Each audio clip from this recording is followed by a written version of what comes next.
नमो नमः मित्राणि कथम सन्ति सर्वे अहमस्मि देवाशीषः। तो CUCET MA एंट्रेंस के सीरीज़ में आज हम प्रत्यय के बारे में जानेंगे। तो बड़ा इंटरेस्टिंग सा और इन्फॉर्मेटिव सा ये वीडियो होने वाला है, क्योंकि ये जो प्रत्यय सेक्शन है, प्रत्यय में से आपके जो CUCET एग्ज़ाम है उसमें काफ़ी प्रश्न पूछता है। तो इस वीडियो को लास्ट तक देखते रहना, और अगर आप मेरे इस चैनल पर नए हैं तो प्लीज़ चैनल को भी सब्सक्राइब कर देना, और इस वीडियो को ज़रूर अपने दोस्त के साथ भी शेयर कर देना जो इस बार प्रिपरेशन कर रहा है CUCET का। तो चलिए आज का ये जो प्रत्यय का वीडियो है इसको स्टार्ट करते हैं। तो सबसे पहले जो प्रत्यय शब्द है वह प्रति उपसर्ग पूर्वक ईण धातु और अच प्रत्यय के योग से बना है। तो सबसे पहले अगर मैं बता दूं आपको, जो उपसर्ग होता है वो पहले लगता है, ठीक है, धातु या शब्द के पहले लगता है, और जो प्रत्यय होता है वो शब्द के अंत में लगता है। इस उपसर्ग को हम प्रीफिक्स भी कह सकते हैं अंग्रेजी में, और जो प्रत्यय को हम सफिक्स कह सकते हैं। तो ये प्रत्यय जो शब्द है वो प्रति उपसर्ग पूर्वक ईण धातु और अच प्रत्यय के योग से बना है, जिसका अर्थ होता है अंत में जुड़ने वाला शब्दांश। इसका परिभाषा दिया हुआ है, प्रतीयते विधीयते इति प्रत्ययः। प्रतीयते विधीयते इति प्रत्ययः अर्थात किसी भी विभक्ति रहित मूल शब्द अथवा धातु को सार्थक रूप प्रदान करने के लिए उसके अंत में, कहाँ पे, उसके अंत में जो कोई भी शब्दांश जोड़ा जाता है उसे प्रत्यय कहते हैं। तो इस प्रकार से जो है आपकी प्रत्यय की परिभाषा होती है। इसके बाद अगर हम बात करें प्रत्यय के भेद के बारे में, तो जो प्रत्यय के भेद है उसको प्रमुख रूप से 6 भागों में विभाजित किया गया है।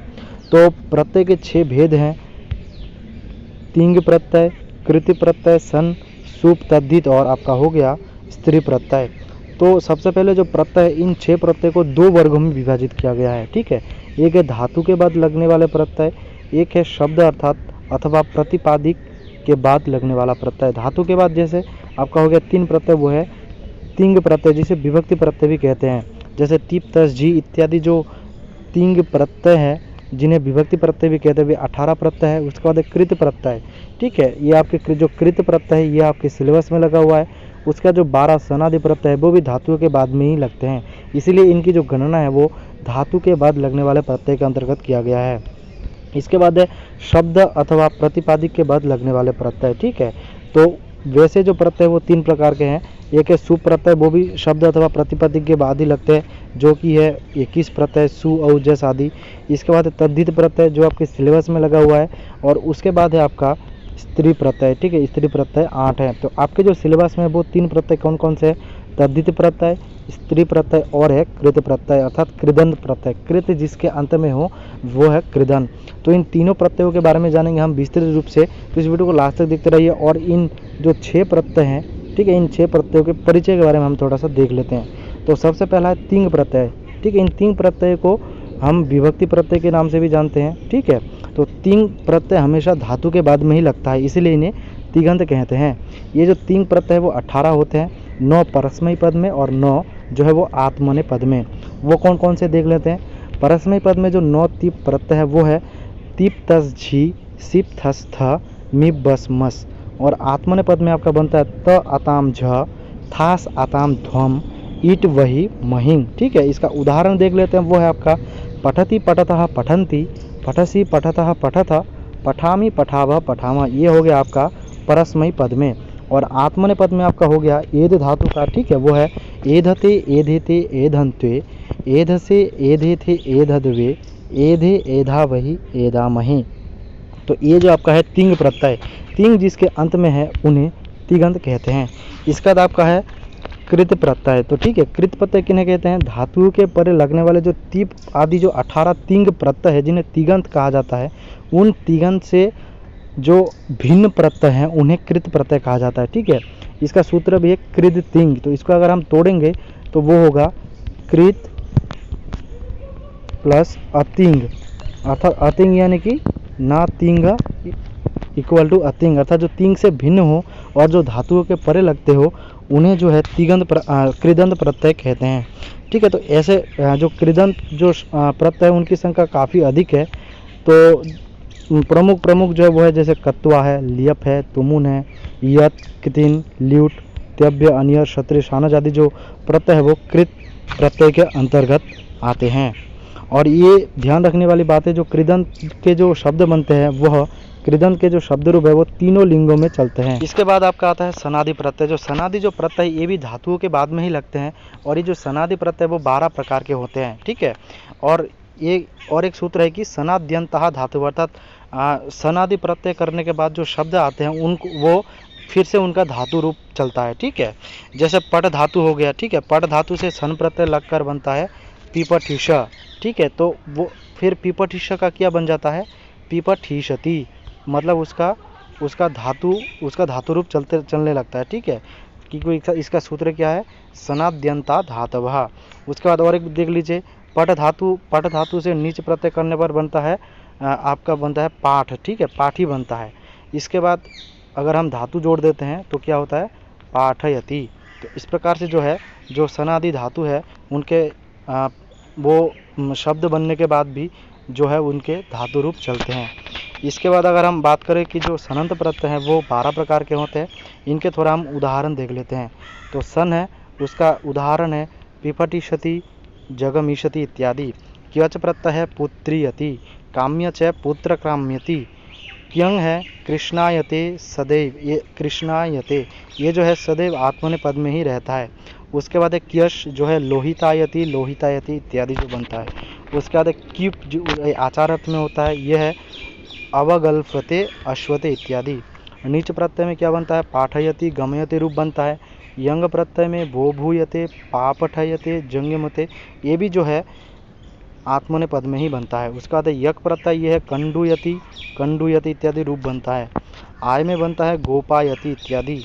और उसके बाद जो यंग है ये रीतियते, अर्थात रीतियते शब्द रूप बनता है, और ये भी सदैव आत्मने पद में ही जो है वो बनता है। इसके बाद नींग प्रत्यय अंतिम वो है कामयते, ये भी सदैव आत्मने पद में ही रहता है। तो इस प्रकार से जो 12 जो प्रत्यय है यह सनादि के अंतर्गत आते हैं। इसका बाद आपका जो सुप है यह आपका आ जाएगा शब्द अथवा प्रतिपादिक के बाद लगने वाला प्रत्यय। तो यह जो है वो 21 प्रत्यय हैं, और 3-3 करके 3-3 वचनों से 3-3 करके विभक्त किया गया है, विभक्ति, ठीक है। जैसे बालकः, बालको, बालका इत्यादि जो रूप है यह सुप प्रत्यय के अंतर्गत ही बनते हैं। जैसे ये सुप प्रत्यय 21 है, क्या क्या, सु औ जस, अम औ सस, टाभ्याम भिस, गेभ्याम भस, गसीभ्याम भस, गस ओस आम, गियों सुप। इसका उदाहरण है रामः रामौ रामः, रामं रामौ रामान, रामेण रामाभ्याम रामैः, रामाय रामाभ्याम रामेभ्यः, रामात् रामाभ्याम रामेभ्यः, रामस्य रामयोः रामाणाम, रामे रामयो रामेषु। तो इस प्रकार से जो है सुप वो सुप प्रत्यय, सुप जिसके अंत में है उन्हें सुबंत कहा जाता है। उसके बाद है तद्धित प्रत्यय। तो तद्धित प्रत्यय क्या होता है, शुभंतों के बाद भव, किन किन अर्थों में होता है, भव, अपत्य, भवन, मतवर्थ इत्यादि अनेक अर्थों में जो लगने वाला प्रत्यय है वे तद्धित प्रत्यय कहलाते हैं, ठीक है। क्या क्या है, भव अर्थ में होता है, अपत्य अर्थ में होता है, भवन अर्थ में होता है, मतवर्थ इत्यादि अनेक अर्थ में जो प्रत्यय लगते हैं शब्दों के बाद, धातु के बाद नहीं, ठीक है, शब्दों के बाद, वो तद्धित प्रत्यय के अंतर्गत आते हैं। इनमें और कृत प्रत्यय में यही भेद है कि जो शब्दों में क्या लगते हैं, तद्धित प्रत्यय लगते हैं, और जबकि जो कृत प्रत्यय है वो केवल धातु में ही लगता है, ठीक है, समझ में आया। जो कृत प्रत्यय है, कृदंत है, वो धातु में लगता है, और जो तद्धित है वह शब्द में लगता है। किस किस अर्थ में, भाव, अपत्य, भवन, मतवर्थ इत्यादि जो अर्थ में है वो तद्धित प्रत्यय लगता है। और ये जो सभी प्रत्यय है ये है पाणिनि की अष्टाध्यायी में चतुर्थ और पंचम अध्याय में संग्रहित हैं। ये बहुत सारे भिन्न भिन्न अर्थों में होते हैं, और इनमें अधिकतर शब्दों में प्रथम स्वर वर्ण की जगह पर वृद्धि आ जाती है, जैसे आ, ए, औ हो जाता है।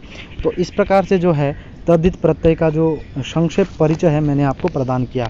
इसका अगर हम बात करें स्त्री प्रत्यय में, तो स्त्री प्रत्यय जो है किसी भी पुल्लिंग शब्द को स्त्रीलिंग बनाने के लिए जो प्रत्यय लगाए जाते हैं वे स्त्री प्रत्यय कहलाते हैं, और इनकी जो संख्या है वो 8 प्रकार से हैं, और इनकी जो सूची है मैं नीचे दिया हूँ, इनको भी देख लेते हैं। जैसे टाप जो है वो स्त्रीलिंग में आता है, जो टाप प्रत्यय से जो शब्द बनता है वो अजा बनता है, अजा, बाला, मूषिका। जैसे अज है, अज में टाप प्रत्यय कर देते हैं तो क्या होता है, अजा, ठीक है। बाल है, बाल पुल्लिंग है, उसके बाद उसके साथ टाप कर देंगे तो वो हो जाएगा बाला, ठीक है। इस प्रकार से है। चाप प्रत्यय में बनता है सूर्या, आवट्य आदि। डाब में बनता है सीमा, बामा, दामा, बहुराजा इत्यादि। गीप में है कर्त्री, दंडिनी, भवती। गीश में है गौरी, रजकी, खनकी। गीन में है नारी, शांगरवी इत्यादि। ऊंग में है वधु, ब्रह्मबुधु, ठीक है, इत्यादि बनते हैं। और ती में होता है युवती, जिसका सूत्र है यूनस्त्री। यूनस्त्री से जो है युवती रूप बनता है। तो इनके बारे में डिटेल से जानेंगे। एक स्त्री प्रत्यय है आपके सिलेबस में लगा हुआ, इसके बारे में भी डिटेल से जानेंगे इसके अगले वीडियो में। उसके बाद ये तद्धित लगा हुआ है आपके सिलेबस में, इसके बारे में भी जानेंगे, ठीक है। और एक आपका लगा हुआ है कृदंत प्रत्यय स्पेशली, ठीक है। तो इनके बारे में भी हम जानेंगे अगले वीडियो में। तो इसलिए अगर आप मेरे इस चैनल पे नए हैं तो प्लीज़ चैनल को सब्सक्राइब कर दीजिए। ये आज का जो वीडियो मैंने आपका केवल जो है परिचयात्मक रूप से जो प्रत्यय क्या होते हैं, प्रत्यय के कितने भेद हैं, उन प्रत्ययों के बारे में जाने हैं।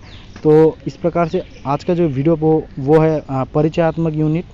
तो इसके अगले वीडियो में मैं कृदंत लेके आऊँगा, तद्धित लेके आऊँगा और स्त्री प्रत्यय लेके आऊँगा। तो आई होप कि ये वीडियो आपके लिए काफ़ी इन्फॉर्मेटिव रहा होगा। तो इस वीडियो को लाइक कर देना और चैनल पे नए हैं तो चैनल को भी सब्सक्राइब कर देना। तो आज के इस वीडियो में इतने, मिलते किसी नए वीडियो में, तब तक के लिए जय हिंद, वंदे मातरम।